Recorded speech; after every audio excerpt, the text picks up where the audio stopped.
Hello दोस्तों।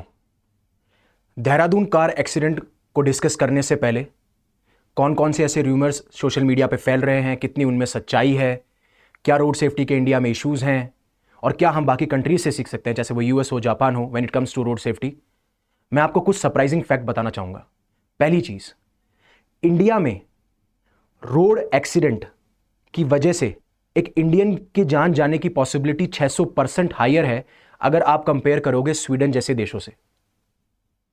दूसरा fact, road safety report 2024 के मुताबिक लगभग 1.5 लाख से लेकर 1.25 लाख लोग हर साल रोड क्रैश या रोड एक्सीडेंट की वजह से अपनी जान गंवाते हैं। तीसरा फैक्ट, अगर आप ग्लोबल लेवल पे, विश्व के लेवल पे देखेंगे कि रोड एक्सीडेंट की वजह से कितनी जानें जाती हैं, उसमें इंडिया लगभग 11% कंट्रीब्यूट करता है, जबकि इंडिया के पास में सिर्फ विश्व के 1% ही व्हीकल जो है वो अवेलेबल है या फिर लोगों के पास में है। राइट? तो ये लगे आपको कुछ surprising facts.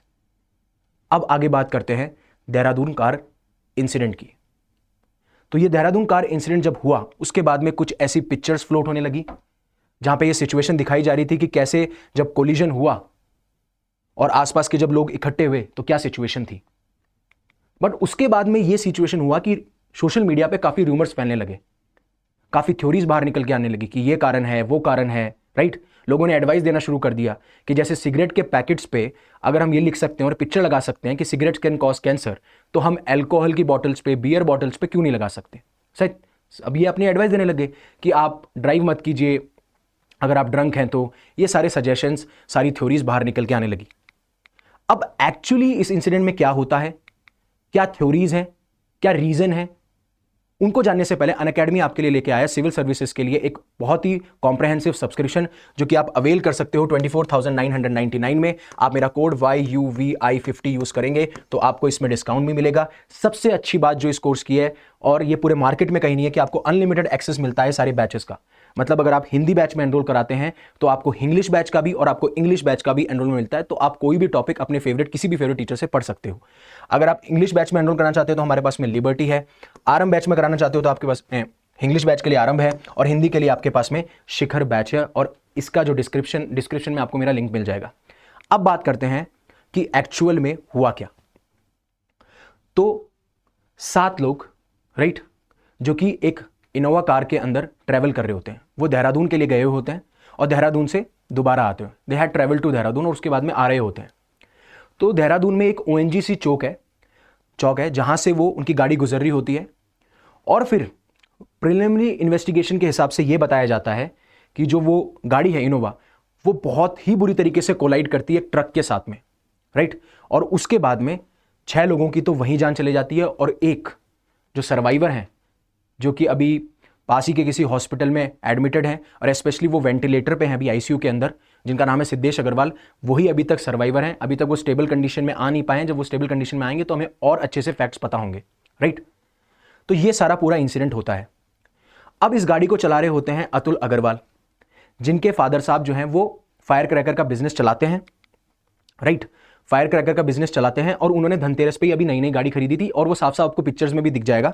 Let me show the picture. आपको पिक्चर में ये दिख जाएगा कि यहां पे देखिए जो नंबर प्लेट है वो अभी तक नहीं आई। राइट?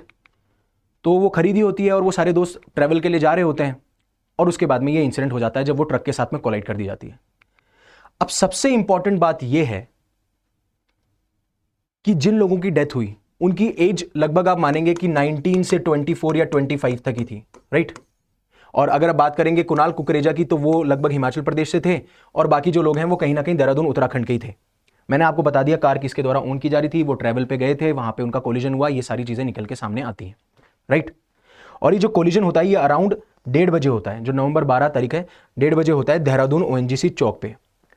अब बात चालू होती है जब मीडिया रिपोर्ट्स और जो प्रिलिमिनरी पुलिस रिपोर्ट्स हैं उनसे यह पता लगता है कि ओवर स्पीडिंग या तो कारण हो सकता है, या फिर कहीं ना कहीं रैश ड्राइविंग या इंपेयर ड्राइविंग एक रीजन बन सकता है। वो प्रिलिमिनरी रिपोर्ट्स के हिसाब से आता है, और फिर र्यूमर्स या फिर आप कुछ भी कह दीजिए फैलने लगते हैं कि वो दारू पी के चला रहे थे, या फिर किसी BMW कार के साथ में रेस कर रहे थे, या फिर उनको पता ही नहीं था, रैश ड्राइविंग कर रहे थे। ये सारी थ्योरीज निकल के आती हैं। राइट? तो पहली थ्योरी ये निकल के आती है, क्यों क्यों वो थ्योरी निकल के आती है? क्योंकि एक वीडियो ऑनलाइन आता है जिसमें देखा जाता है कि यही लोग ऐसा रिजेंबल करते हुए, ऐसे लोग, अभी तक कंफर्म नहीं हुआ है कि ये वही लोग हैं, कि ये कहीं ना कहीं पार्टी कर रहे हैं, कोई क्लिप है और उस क्लिप को इसके साथ एसोसिएट कर दिया जाता है कि यही रीजन है। सो इस पार्टी में वो अल्कोहल ले रहे थे और उसी कारण की वजह से ये जो है एक्सीडेंट होता है, ये बात कही जाती है। लेकिन जब मीडिया रिपोर्ट्स और ऑटोप्सी रिपोर्ट आती है तो उसमें कहीं पे भी अल्कोहल कंजम्पशन का कोई कंफर्मेशन नहीं आता। तो पहली बात तो ये जो रूमर है ये रद्द हो जाता है, राइट।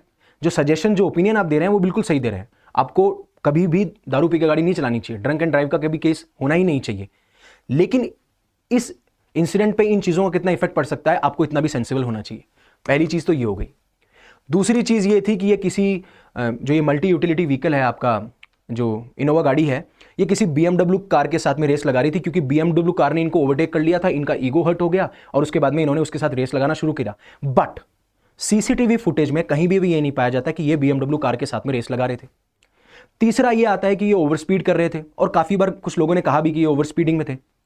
लेकिन जब सीसीटीवी कैमरा में देखा जाता है तो अगर जब इनका जो भी ट्रैवलिंग जो जर्नी है उसको अगर आप देखेंगे सीसीटीवी कैमराज में, तो ये पाया गया कि इनकी स्पीड इतनी ज्यादा थी ही नहीं, और रैश ड्राइविंग की बात ही नहीं आती। लेकिन यह जरूर पाया गया कि जैसे ये इंसिडेंट होने वाला था, जैसे ही वो कार कोलाइड करने वाली थी उस ट्रक के साथ में, उससे पहले कहीं ना कहीं स्पीड बढ़ती हुई नजर आती है, और उसमें से काफी ऐसी अटकलें लगाई गई, राइट, काफी ऐसी अटकलें लगाई गई कि शायद जो है उस टाइम पे वो ड्राइवर घबरा गया था, राइट। और फिर उसके बाद में पुलिस ने ये भी बोला कि जब हमने इन्वेस्टिगेशन किया तो वहाँ पे बॉटल पड़ी थी, तो जहाँ ब्रेक दबाने चाहिए थे वहाँ पे एक्सीलेटर प्रेस हो गया, और उस वजह से जो क्या नाम है, एक्सीलेटर जब प्रेस हुआ तो स्पीड बढ़ गई और जाके उसने रैम्ड कर दिया, स्लैम्ड हो गई उस ट्रक के अंदर, राइट। तो अभी तक तो पुलिस यही गैस कर रही है, या फिर आप बोल सकते हो ये थ्योरी वहाँ से निकल के आई है, क्योंकि जितने भी रूमर्स थे, चाहे वो अल्कोहल के, वो भी डिस्कार्ड कर दिए गए ऑटोप्सी रिपोर्ट के द्वारा। BMW कार रेसिंग, वो सीसीटीवी में दिखती नहीं। ओवर स्पीडिंग, वो भी सीसीटीवी कैमरास में दिखती नहीं।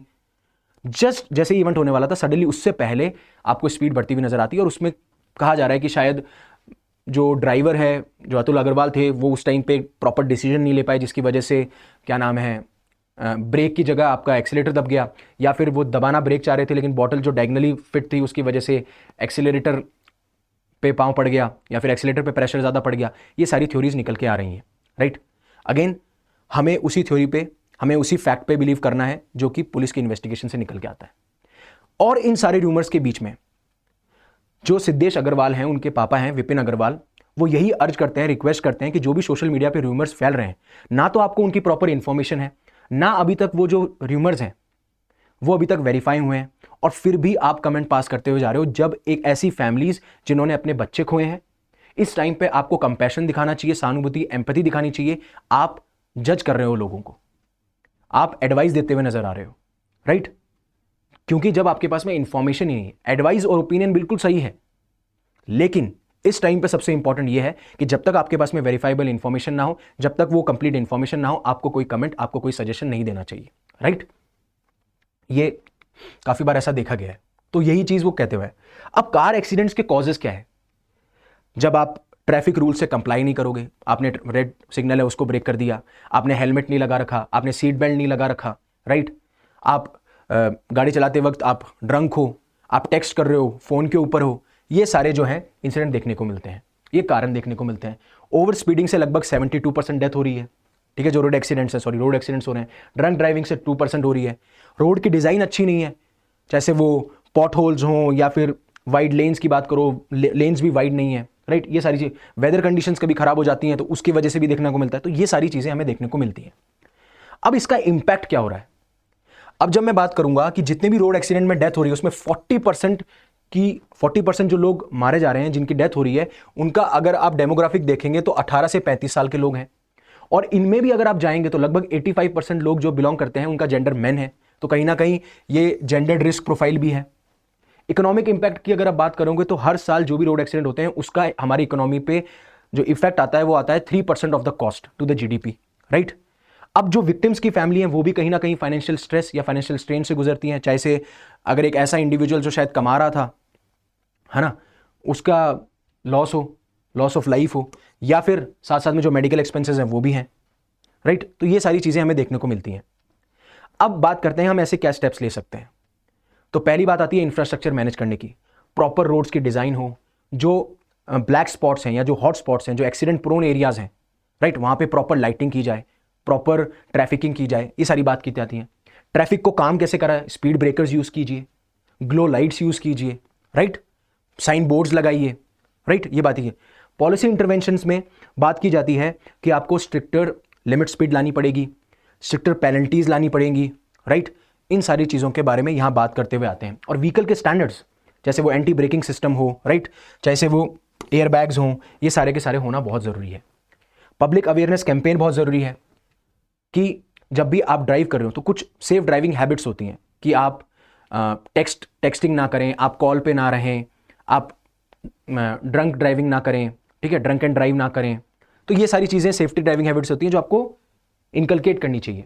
और हमें अवेयरनेस कैंपेन चलानी चाहिए, जैसे सड़क सुरक्षा जीवन रक्षा वाले। और साथ साथ में इसमें बात की जाती है कि ट्रॉमा केयर सेंटर्स और ऐसी एम्बुलेंसेज जो कि इक्विप्ड हों अच्छे इंफ्रास्ट्रक्चर से, या फिर आप कह सकते हो अच्छे इक्विपमेंट से, वो कहीं ना कहीं ऐसे हॉटस्पॉट्स के आसपास अवेलेबल होनी चाहिए। ठीक है, हमें एआई का यूज़ करना चाहिए जिससे कि हम ऑप्टिमाइज कर सके ट्रैफिक फ्लो को, राइट, ये सारी चीज़ें बात की जाती हैं। और सबसे बड़ी बात, मोटर व्हीकल अमेंडमेंट एक्ट जो कि 2019 में आया था, जो कि स्ट्रिक्टर पेनल्टीज़ के बारे में बात करता था, उसको आपको इंप्लीमेंट करना चाहिए। ये सारी चीज़ें कही जाती है, चाहे वो लेजिस्लेशन के लेवल पे हो, जैसे वो इंफ्रास्ट्रक्चर मैनेजमेंट के लेवल पे हो, जैसे वो अवेयरनेस के लेवल पे हो, जैसे वो सेफ ड्राइविंग हैबिट्स के ऊपर हो। बट सबसे इंपॉर्टेंट बात है कि आप बाकी नेशन से क्या सीख सकते हैं, राइट। तो स्विट्जरलैंड और स्वीडन से आप सीख सकते हैं किस तरीके से वहां पे रोड्स को स्मार्टली डिजाइन किया जाता है। प्रॉपर आपको वाइड लेन्स दिखेंगी, जो भी लेन्स हैं उनका गार्ड करा होगा रेलिंग के साथ, राइट, ये सारी चीजें आपको देखने को मिलेंगी। जो भी टर्न्स होंगे वो प्रॉपरली डिजाइन होंगे जिससे कोलिजन ना हो, एक्सीडेंट ना हो, राइट। उसके बाद में आप जापान से क्या सीख सकते हैं? जापान से आप सीख सकते हैं स्ट्रिक्ट ट्रैफिक एनफोर्समेंट, कि भाई लिमिट स्पीड है तो उसको फॉलो करना है।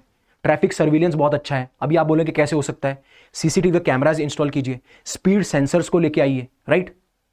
जब लोगों को पता चलेगा कि अथॉरिटीज बहुत ज्यादा सीरियसली इस इशू को ले रहे हैं तो वो भी इस इशू को सीरियसली लेंगे, राइट। ऐसे ही न्यूजीलैंड से आप कॉम्प्रहेंसिव ड्राइवर ट्रेनिंग, उसमें ना खाली आपको सिर्फ ड्राइविंग की स्किल सिखाई जाती है, आपको यह सिखाया जाता है कि आप सेंसिबल ड्राइवर कैसे बन सकते हो। अगर कोई बहुत ही इमरजेंसी सिचुएशन है तो उसमें आपका माइंडसेट क्या रहना चाहिए, आप किस तरीके से ड्राइव करेंगे, राइट।